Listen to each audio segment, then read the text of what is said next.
The Florida community of mindfulness is happy to make these talks available to you. If you find this talk to be a benefit, please consider making a donation to support us. You'll find a donation button on the Talks section of our website, floridamindfulness.org. Thank you, and may you be happy and free of suffering. One of the things about this kind of mindfulness meditation, where you're not putting anything into your mind, you're not visualizing something, or you're not chanting a mantra, or you're not reflecting or thinking about some subject matter, is it's kind of very naked. It's like it's just us and our minds and bodies. And for many of us, that's not a happy experience when it begins. But that's good. Because if we're really serious about wanting to heal and transform, we have to know what it is that we have to heal and transform. And for many of us, we'd rather not know that. We'd rather get on with that, But unfortunately, the only way we'll get to that is with this vehicle that we already have, this mind of ours, with all its thoughts and perceptions and ideas and emotions and memories. I mean, this is the ground in which we begin.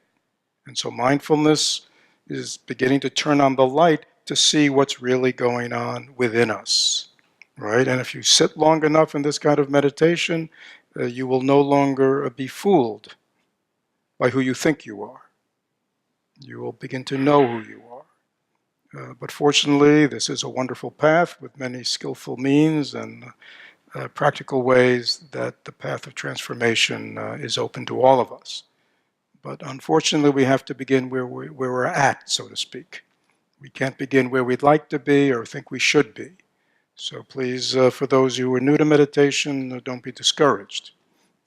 We all begin in kindergarten, so to speak. And kindergarten for kindergartens is quite enjoyable. So, if you find yourself in kindergarten, please enjoy it. Enjoy being a beginner. Enjoy not knowing anything. So, over these past 2 weeks, Diane has been talking about these 3 doors of liberation, these 3 gates to emancipation. They're translated in many different ways. And I wanted to complete that today because she talked about the second 2, signlessness and aimlessness. And for those of you, again, who are fairly new to Buddhism or Dharma, this is sort of the deeper end of the pool, so to speak, in terms of Buddhist teachings. But I'll do my best to kind of make them very understandable for you. Now, what Diane left out was the first one, which was emptiness. And I really think we have to begin with this idea, this doctrine, this teaching, this realization of emptiness, which is very, very fundamental to Buddhism, because it's fundamental to the Buddha's own enlightenment 2,600 years ago, his own realization about life. And so with understanding of emptiness as the ground, the basis, then we can understand that the path is about signlessness. And then we can understand that the fruition is this state of wishlessness, which I'll talk about in a moment. So Diane, I think, shied away from emptiness and did the other 2. Because emptiness can be a little intimidating. Not that it's not easy to understand, but it is something, especially for Americans, Westerners, is very hard for us to understand. Even though it's very interesting these days for those of you who follow science, science is endlessly confirming these days the emptiness of all phenomena. So, there was a sutra called the Sutra of the Questions of Brahma. Sutras are purported teachings of the Buddha. And in that Sutra, the Questions of Brahma, it is said, all phenomena have the nature of emptiness, beyond conceptual reference. All phenomena have the nature of characterlessness or signlessness, beyond conceptual thought. All phenomena have the nature of wishlessness, beyond acceptance and rejection. So these three very simple statements, teachings, are the doors of liberation, the doors of freedom, the doors of emancipation. Because if we go through them, we will enter greater freedom. Now, what does freedom mean? In our culture, freedom means the freedom to what? To buy any cereal I want, right? It's most of our freedom is often defined as a consumer freedom, or we often define our freedom. We're a free country. We can say what we like. We can vote in privacy, right? It's a hidden ballot. So we define freedom in this more social way, right? That's our freedom. But Buddhism, like other traditions, when they talk about freedom, emancipation, liberation, they talk about it in terms of liberation from suffering.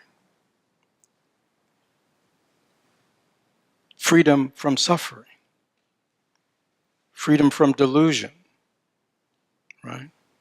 So it's a very different kind of freedom that is offered to us, but it's very personal. Right? Because for these other kinds of freedoms, liberations, emancipations, we have to go out and do something.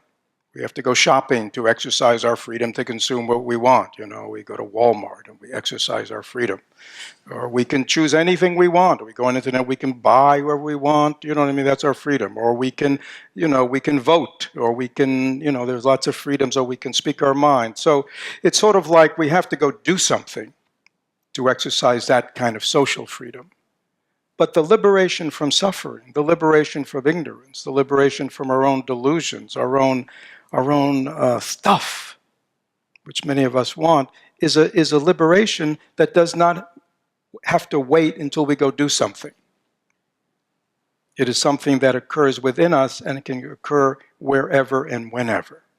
So it's this idea of liberation is very profound, and for many of us Americans, it's very new. Right? We've heard about liberation, freedom, liberation movements, freedoms, this and that. But this idea of being free from suffering, free from delusions, free from the constrictions of self-centeredness is new for us. Now, so the Buddha says all phenomena have the nature of emptiness. Now, phenomena is the thing. So actually, all we're doing right now is experiencing phenomena, right? Like I'm a phenomena, you're a phenomena. You're a phenomena to my eyes, I'm a phenomena to your eyes. My words are a phenomena to your ears, right? So anything that our senses see, hear, smell, touch, etc., or our thoughts are mental phenomena. Right? There are things that our mind's aware of. So phenomena in Buddhism, it means everything, physical or mental. So it's very big and it includes everything. There is nothing you can think of which is not about a phenomena. Is that clear? It's kind of simple. It's not like deep philosophical stuff. It's like everything. It's like a thing, everything. All those things we call phenomena. Now, it's very important what he says next, because see, this is profound. You don't have to go, well, how about this and how about that? I mean, how about flowers and how about tea and how about cups and how about people and how about memories and how about, you see? It's like, oh, that's all phenomena. Okay? Is that clear? So this includes everything. And then he says, all phenomena have the nature of emptiness. In Sanskrit, the original, it's called shunyata. Now, the problem with emptiness is, again, I don't know about you, but for most of us in our English, when we hear the word emptiness, we think of like empty space, right? Something's empty. But this is not what it means. This is important. So when the Buddha talks about emptiness, He means it is empty of permanent selfhood. It is empty of that. Okay? There's nothing solid in anything.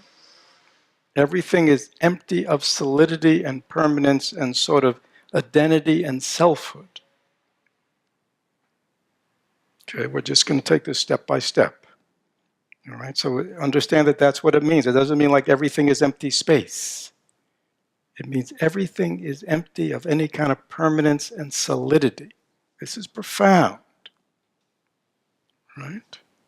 Because if you really thought that things were solid and permanent, well, how did we grow from being a baby? Right? See, somehow that little form of a baby was not a permanent, solid thing. So therefore it could what? It could grow and change. See, we've all done that. See, nobody's shown up here in their diapers today. Right? Nobody's been brought by their mommy and daddy. Why? Because that baby that appears as a solid thing is not a solid thing. It's made up of lots of parts, right? Hundreds of thousands of millions of parts, physical parts, right? That are constantly changing, right? Changing according to causes and conditions. Now, we call this a meditation hall, don't we? Right? I'm just talking. See? Now, please understand that when I'm talking in this way, Buddhism, we talk about how things appear and how things really are. Right? So when we look at a child or we look at each other, how do we appear? Solid, permanent, always going to be here. That's how things appear, isn't it? You don't look at me and realize that I am in the process of deteriorating. You can't see me like that, right? I can't see you like that. With my eyes, I see you as how you are. But we all know that how we are, even physically today, is not how we're going to be tomorrow. We may be healthy today, we may be sick tomorrow. We may like the way we look today, we may not like the way we look tomorrow. Right? So the way things appear are not as they are. Right? Now, we call this what? A meditation hall. But is there really some solid, permanent thing here called a meditation hall? I mean, do we call the wall the meditation hall? No. We call it the wall. Do we call the ceiling the meditation hall? No, we call it the ceiling, right? Do we call the floor the meditation hall? No, we call it the floor. Do we call the cushions the meditation hall, the chairs? No, right? So this thing that we call a meditation hall is just made up of parts, right? And you can't find anything called a meditation hall in all those parts. But when you put all those parts together, what do you get?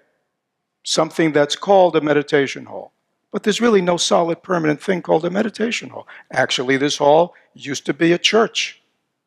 And there were pews here. So we kind of moved things around. Now it's a Buddhist meditation hall, right? Why is that? Because everything is empty of solidity and permanence. Everything is just made up of parts. And those parts are constantly in motion, constantly changing, constantly impermanent. Right? And again, we know that science confirms this. Right? Everything appears solid, right? And yet we know what? That all the parts that we're made up of, that everything is made up, is actually what? Now, I know nothing about science, so this is probably 40-year-old, high school science. I'm sure it's a lot more sophisticated. But I mean, it's a little embarrassing. I'm going to start talking about things like atoms. Do people talk about atoms anymore? But, they're like these atoms, right? It's all empty. There's nothing solid here, is there? It's just energy. These atoms just moving around, and right, and They're atoms, and this is we're all just, right? With these kind of energy. That's all we are. And yet we look very what? Solid and permanent. And yet it appears that way, but that's not really the way it is. And everything is like that. Again, we call this, and I'm not going to hurt the flower, but we call this a flower. That's what we name it. It looks like, but if you took all the petals and you threw them down, and you took all the leaves and you threw them down, if you looked at that, would you call that a flower? No. Well, what happened to the flower? It never existed in any real way. It was just parts coming together for causes and conditions, momentarily showed up this way, and we called it a flower. But there's no real thing called a flower in any permanent, inherent way. Yes, in the moment, it appears like this. Yes, we call it a flower, right? But yet, if we took this flower apart, looking for that essential flower part that never dies, that's always here, are we going to find it? No. Because it is empty of any permanent, solid thing that's a flower. It's just made up of parts. All the parts are made up of parts, and the parts are made up of parts and parts and parts, down to atoms and energy, and right? And that same energy and atoms make human beings, they make buildings, they make planets, right? They make animals. They can go any direction according to causes and conditions. Now, understanding the empty nature of phenomena of the external world is interesting. It can help us accept why the world is constantly in motion and never staying the same, and so easily, changing this way and that way. Why there doesn't seem to be any stability, any kind of permanent solidity in the world at all. And many people are disturbed by that, frightened by that, upset by that. But that's just the way it is, right? So this teaching of emptiness, going back to the Buddha, is not philosophy, it's not theology, it's something that came from him looking deeply into the nature of reality, the same way a scientist does. We might say it's a fact of reality. Okay, so that's the emptiness of phenomena. Now, which again has this is sort of an introductory talk today, because I know the kids are coming in a little later. Now, in the teachings on emptiness, we talk about the twofold emptiness. One is the emptiness of things, and one is the emptiness of self. And this is where it gets important. Because everybody sitting in this room, unless you've been practicing for a long time, believe you're a self. Right? Is that true? You believe what? I'm looking back, Charlie believes he's Charlie. Right? Brian, two Brians in a row, they believe they're Brian. Right? People back there, there's another Brian back there, right? He believes he's a Brian. Right? I'm a Brian. That's who am I? I'm Brian. What's this? This is Brian's body. Right? And Brian, I have thoughts. These are my thoughts.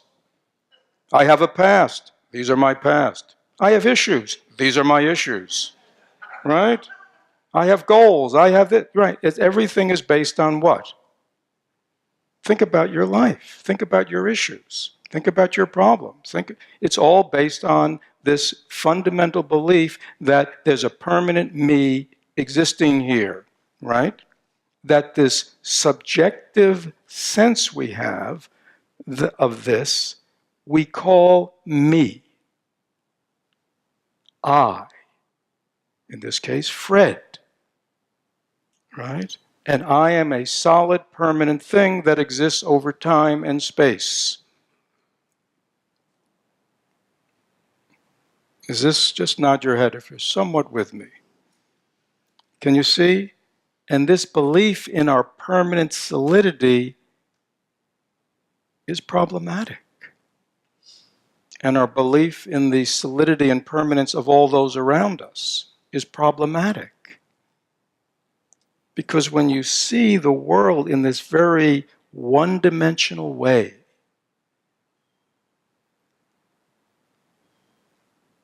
in this permanent, unchanging way, when there's no insight into the nature of things or people, myself, then I am always, always, always in great emotionality about what's unfolding. Right? When things aren't unfolding the way we want, how are we? Anxious, worried, scared, resentful, angry, bitter, sad, lonely, hurt. When things are unfolding the way we want and people are, right? It's the opposite. There are all kind of positive emotions, but we're always tossed about by emotionality, tossed about by our thoughts. Our thoughts about what? About life that we think is permanent, solid, real. Right? Many people are disturbed that, the planet, life on the planet, is changing. Hurricanes are getting more intense, storms are getting more intense, the seas are rising, more fires, more deadly, right? And many people are upset by that. Why? Why are they upset? Because they believe that somehow things shouldn't change. But things do change. Why? Because everything is empty of any solidity and permanence. Right? And the winds of causes and conditions just blow through life. They blow through ourself, they blow through others, and they blow through the planet, they blow through, And that is just the nature of the way things are. So this doctrine of emptiness of the emptiness of a self, is very revolutionary. It's very liberating, because it is our identity of who I am, or who I think I am. Nobody does this to me. Nobody talks to me that way, right? I can't believe. You know what I mean? It's like, what's that all about? It's about me. Now, why is the me getting so upset? Because I believe I'm a real solid thing. Please, everybody, just for a moment, close your eyes.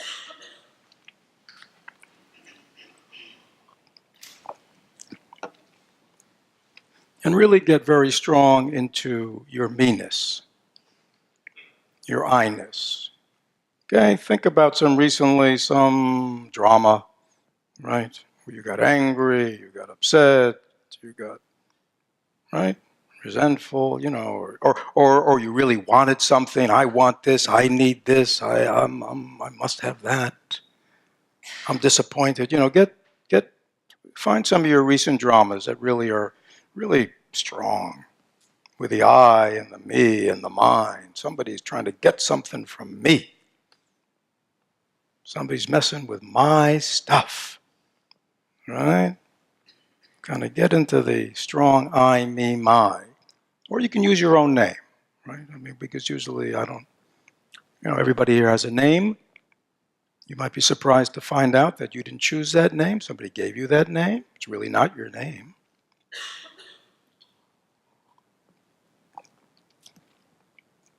Okay, so let the sense of I be strong. Okay.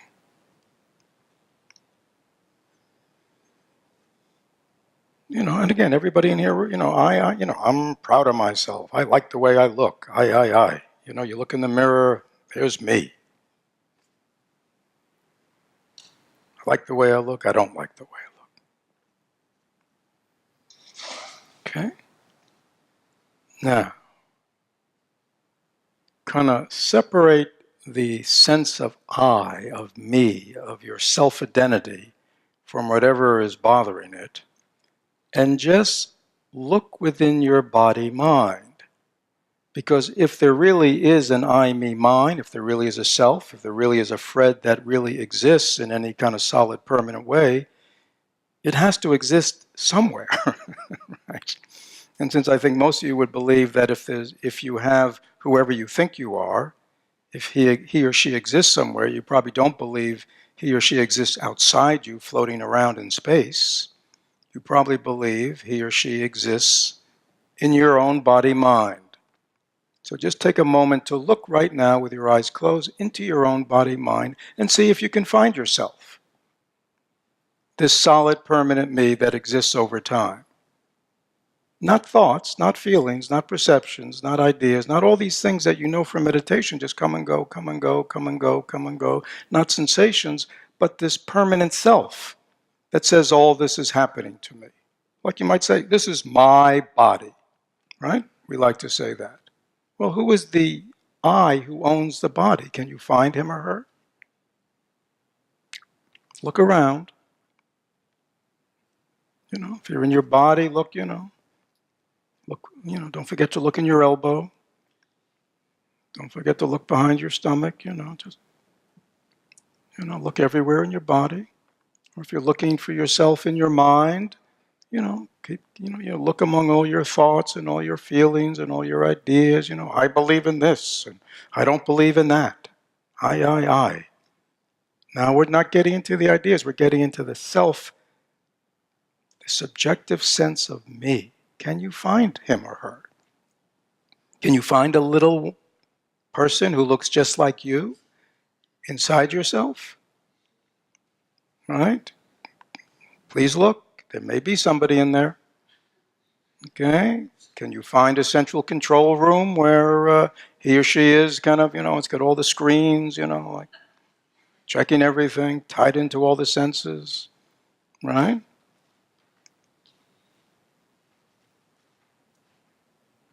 See what you can find.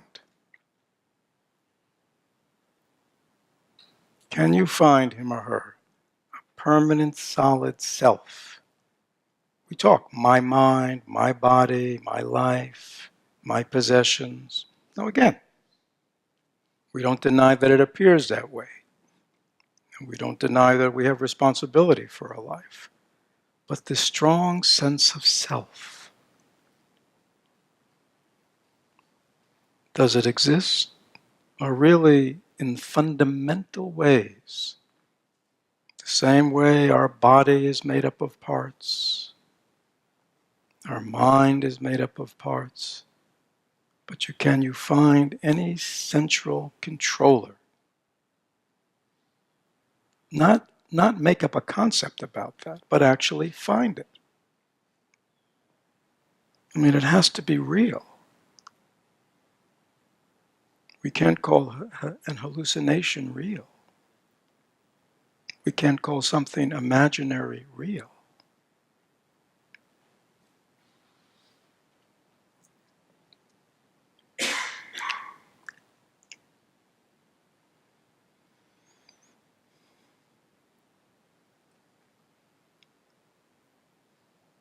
So this is just open your eyes. This is just a little sense of how we work. The same way in the external world we take apart flowers and see that flowers are made of parts.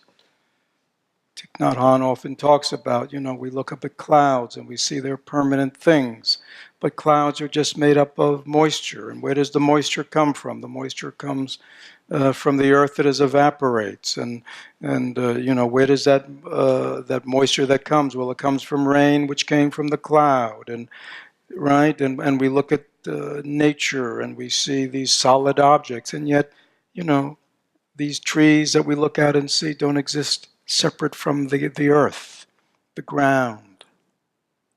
They have no existence separate from the rain and the water, which has no separate existence from the clouds. So therefore, the Buddhist universe is one where things are very open and interpenetrating and interconnected. Oftentimes, many people in our culture, we feel very disconnected. We feel very separate. We feel very alone, right? Lots of people feel this way all the time, some of the time. But why is that? Because we identify with a separate self, me, that's separate from everything, that somehow exists unto itself. I mean, I have no existence without who? My parents. I mean, I just didn't spring out of nowhere. I have no existence without my parents, who had no existence without their parents and their parents and their parents and their parents. As well as this whole life of mine has been nurtured by so many causes and conditions. All the food I've eaten, right? Where did all the food come from? It came from the earth. Earth all over the place, right? So I'm all the vegetables, and I'm all the fruit, and I'm all the things I've eaten, and I'm all the interactions that I've had in life, right? And all the experiences I've had. I mean, I'm just using me as an example. So all we are is just something that's just made up of so many myriad of parts. Our mind is made up of so many thoughts and feelings and perceptions and memories. And that's can be unsettling for some people. For some people, it could be very liberating to know, oh, I'm not this puny little self that I have to spend my whole life defending and advancing and always worried about. Right? That I'm much bigger than that. I'm much more connected than that. So again, this teaching of the empty nature of phenomena is very profound and very liberating. It is one of the doors that we enter freedom when we know this, not only intellectually but experientially by meditating on it. We liberate ourselves from this constriction of self and permanence and solidity, which is the basis really of all our personal suffering. We think thoughts are permanent. We think our feeling states are permanent, right? Why? Feelings and thoughts are impermanent. They have no substance, right? Just look at a thought. Just close your eyes for 1 second, okay? Bring up a thought and look right at it. Any kind of thought you want. When you look at a thought, what do you see? Is it a solid, permanent thing? Just look at your thoughts. Good thoughts, bad thoughts, happy thoughts, unhappy thoughts. Just look directly at a thought. Is it a solid, permanent thing? What happens when you look right at it? What happens when you look right at it? Does it stay there, looking right back at you? No. It disappears. You can't grasp it. Why is that? Because its nature is empty. There's nothing solid there. It just appears, one after the other. Things appear in our mind. That's all that's going on. But if we think our thoughts are real and solid, if we think our feeling states are real and solid, if we think our memories are real, solid things, then what? We have a lot of work to do.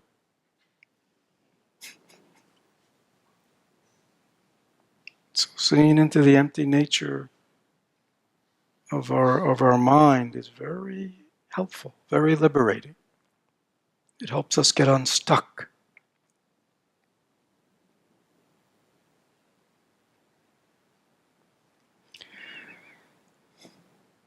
Are we clear? I mean, these are, yeah, thank you.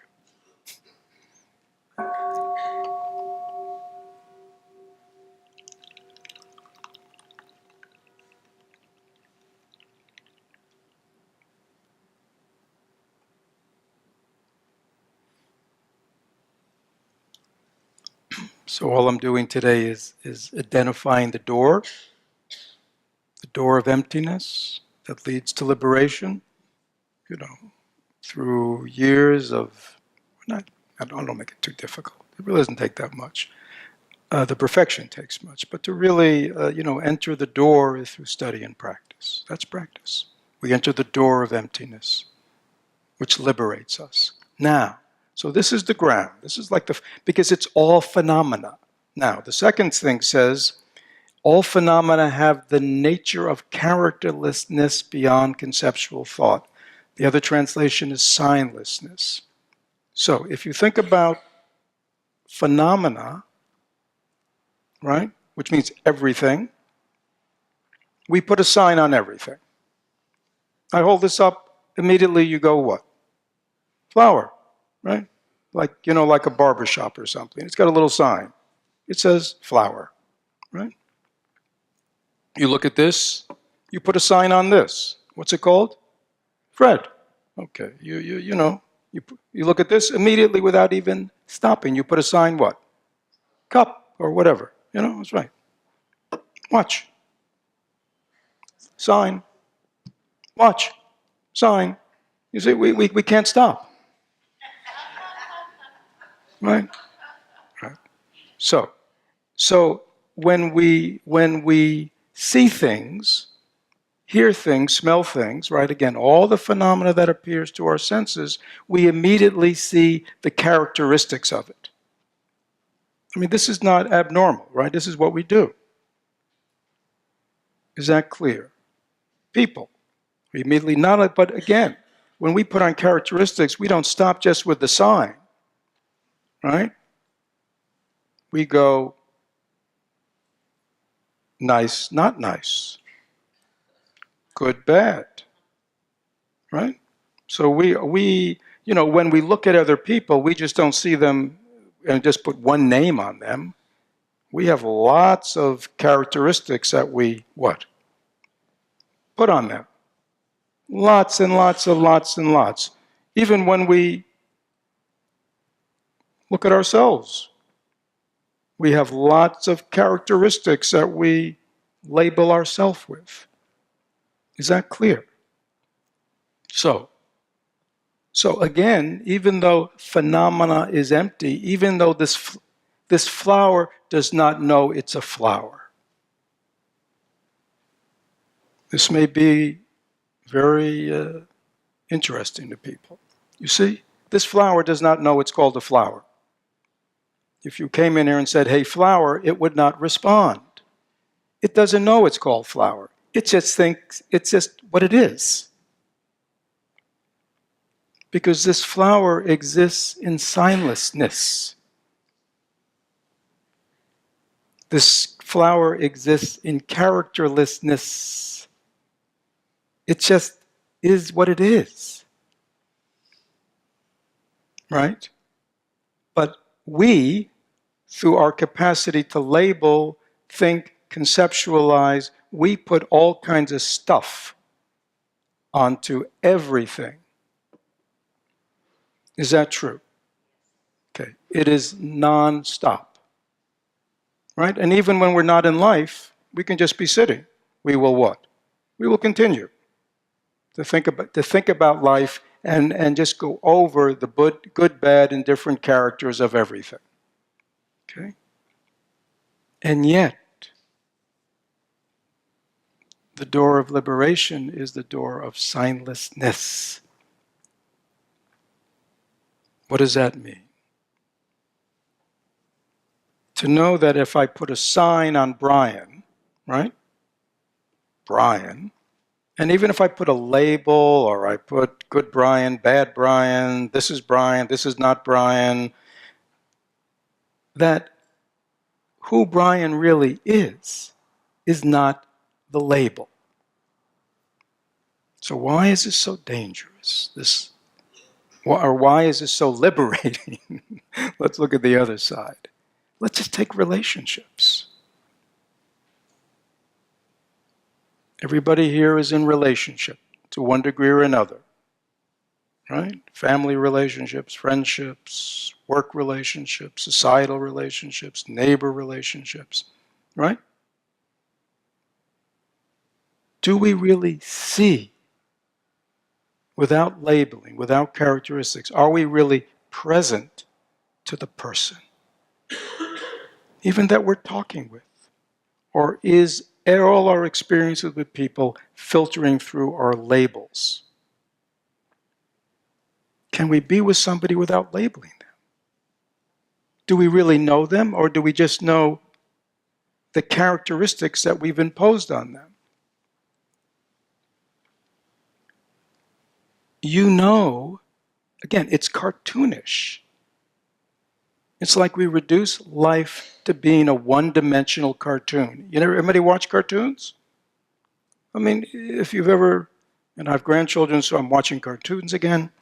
You know, they're entertaining, but they're one-dimensional, right? I mean, there's not a lot of depth to the cartoon characters. They're good, they're bad, they're brave, you know, they're this, right? They're very one-dimensional. But you know from being inside you, and everybody's inside themselves, there's a lot going on inside you, isn't there? Right? We are fairly complex beings. All kinds of thoughts, good thoughts, bad thoughts, happy thoughts, unhappy thoughts, wholesome thoughts, unwholesome thoughts, right? Impulses, desires, I mean, all kinds of stuff. We are complex. And yet our labeling is often simplistic. And we don't even know that in our encounter, even with people we live with, much less the world and the people of the world, we don't see them as they are. We see them just, well, first of all, we don't see that they're fundamentally empty. And to be empty is to understand, since everything is made of parts, is to understand impermanence, which is to understand that all the big shots in our society, they have all the same problem that everybody else has. What's that? They're all going to get sick and die, and they're all going to age. Why? Because they're impermanent. No matter how much money, no matter how much power, no matter how much influence they have, it's fundamentally meaningless in the big picture. That is the nature of things. So, when you understand the nature of emptiness, and when you understand the kind of the enter the door of signlessness, right? Am I willing to let go of just going by this and going, oh, flower? Am I going to stop and enter? Leave apart the signs, the words, the labels, the concept, and really enter this world by really being present to it. Am I willing to do that with the people I live with? Am I willing to do it with the people I encounter every day at work, in the community? And stop seeing everything through signs. The signs that we put on. Because fundamentally, as this teaching says, all phenomena have the nature of signlessness. Do you like it when people pigeonhole you? Anybody like to be pigeonholed?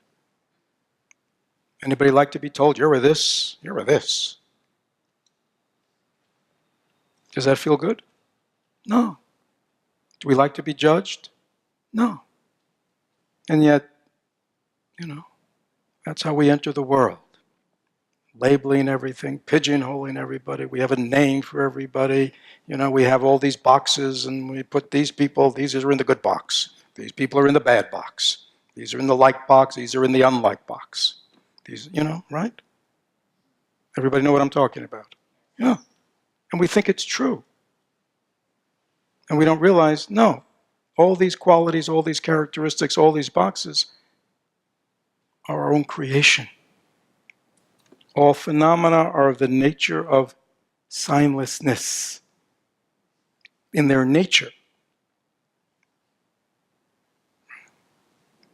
Doesn't mean you can't put a sign on the barber shop. It's helpful, right? It's helpful for the barber to get some business, right? And it's helpful for somebody who's looking for a haircut. Oh, there's a barber shop, right? So functionally, it's good to have labels. But we can't forget that fundamentally we're putting the label on it. That inside that barber shop is what? A human being. And that human being is more than a barber. Right? That's a human being. And to encounter another human being as a human being directly means we have to let go of the signs.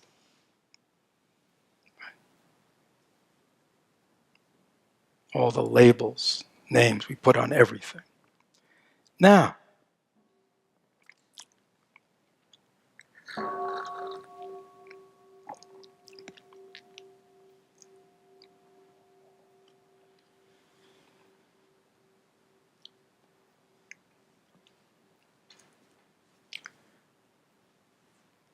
so let's say we're a little intrigued by this idea of liberation, freedom.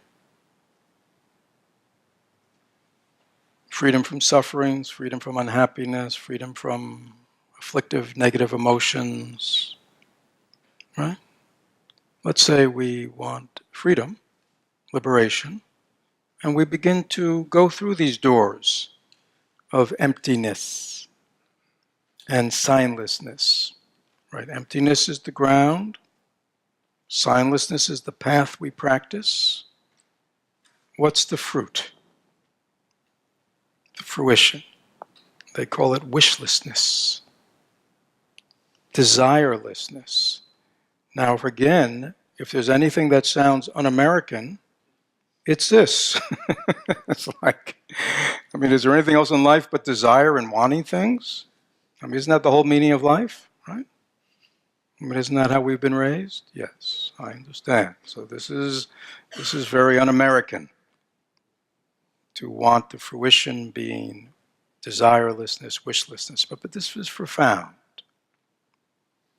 It doesn't mean that we don't, want things, but our wanting and our desire come from a deep realization because we've been practicing emptiness of self, emptiness of thoughts, feelings, perceptions, emptiness phenomena.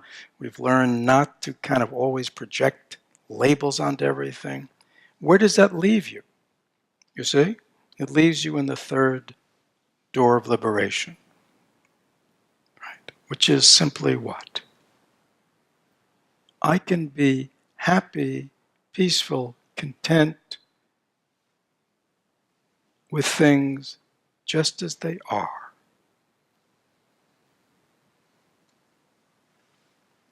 As Thich Nhat Hanh says, happiness is always available to us in the moment. Most of us, we live with the idea what? Happiness, fulfillment, meaning is available to me when? In the future. Right? I got to get this. When I get all my ducks lined up, right? Then what? Then I'll be happy. Some people, not only is it about all these other things we do in life, I get the right job, the right money, the right boyfriend, the right girlfriend, the right wife, the right husband, the right, the right kitchen, the right car, the right, boss. When I get all that, then what? Then I'll be happy. I'll have peace of mind. So it's always in the future. It's always out there. It's always predicated on getting something outside myself. But the fruition here is you understand you don't need anything to be happy. You already have all the conditions right now to be happy, content. You don't even need to become a good meditator. See? Many people go, yeah, well, all right, I get that. So when I become a good meditator and really can focus on my breath, then I'll be happy. Then I'll have peace of mind. You see, it's even when we enter a spiritual path, we're still doing the same thing. Right? Wishing, hoping for things to change. But what if somebody told you it's not going to change? The mind the mind you were dealing with this morning? Remember that mind? What if I said to you, that's it? That's it. It's never going to change. What are you going to do?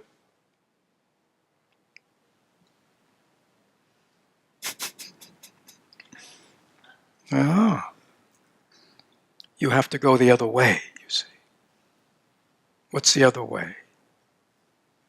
Perhaps the nature of this mind itself is empty. Perhaps this person who's inside going, I don't like this mind I have.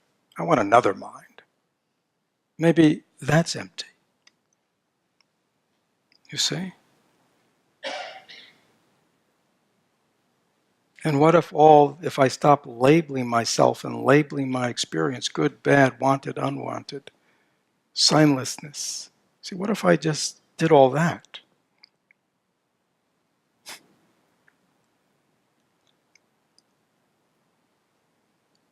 Would I still be unhappy with my life, with my mind, with my situation?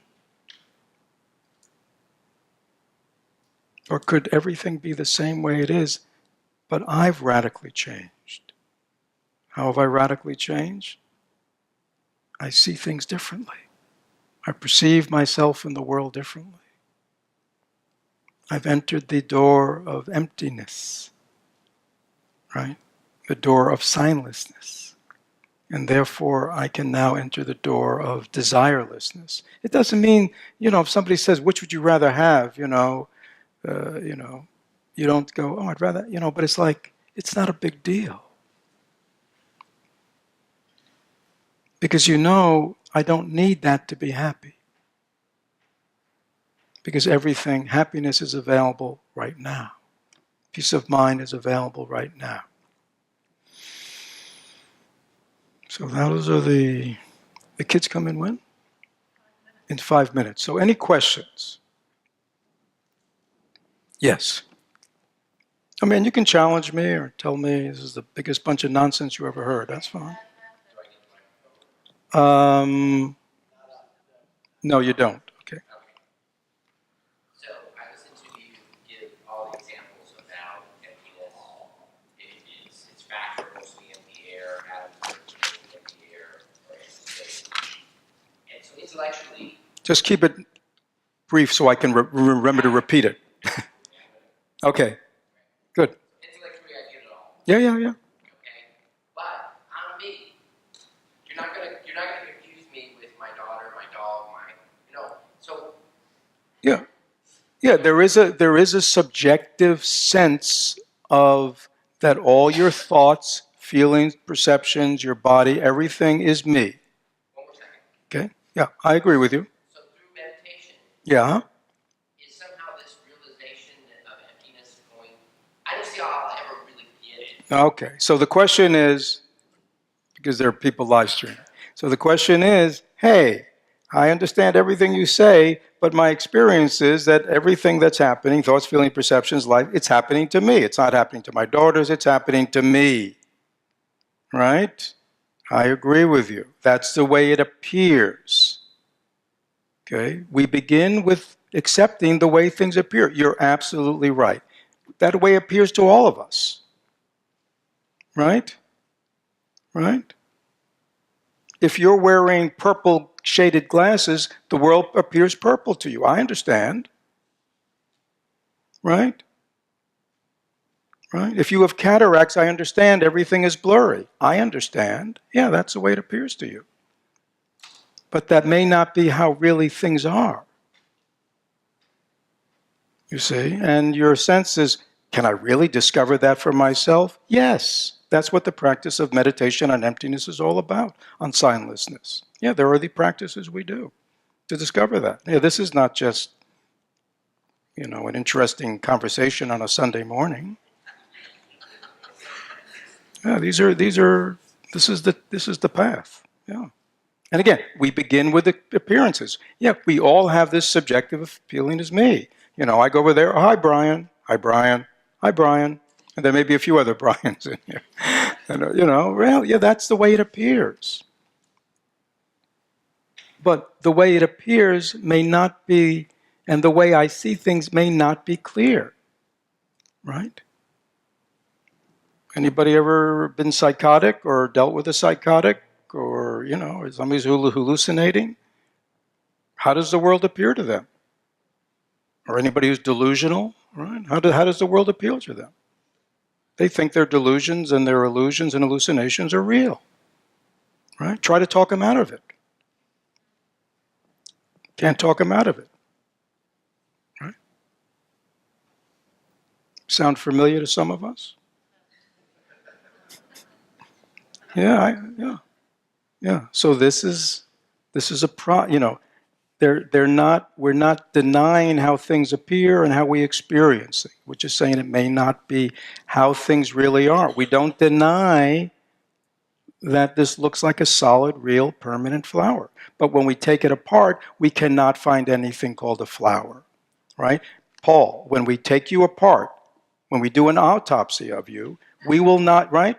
And we can do a very minute autopsy, right? And we can, you know, however the brain scientists and you know, can hook you up to endless kind of things. They won't find Paul. Will they? Paul. Will they find a little thing in there called Paul in your body or mind? Not to your knowledge. What does that tell you then about Paul? Is he a real self-existent thing?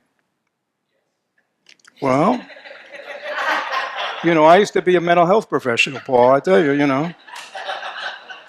People who held to their beliefs in the face of reality, we call those deluded people. Right? Yeah.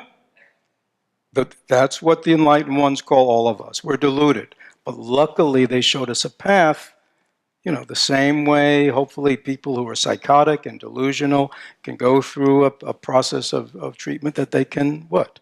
Come back to reality. Right? The Buddhist path, or in other spiritual paths that follow this way, are ways of helping us come out of our delusions, our illusions, our hallucinations, and get real. All phenomena, this is scientific, all phenomena have the nature of emptiness. Right? It's subject to experimentation. Experiment. See if that's true. You look for Paul. You do a complete imaginary physical autopsy on Paul and see if you can find him anywhere. And then do an autopsy on your mind. Thoughts, feelings, perceptions, memories. Can you find some solid, permanent thing called Paul? You know, email me. Okay? So we'll stop for today. Thank you.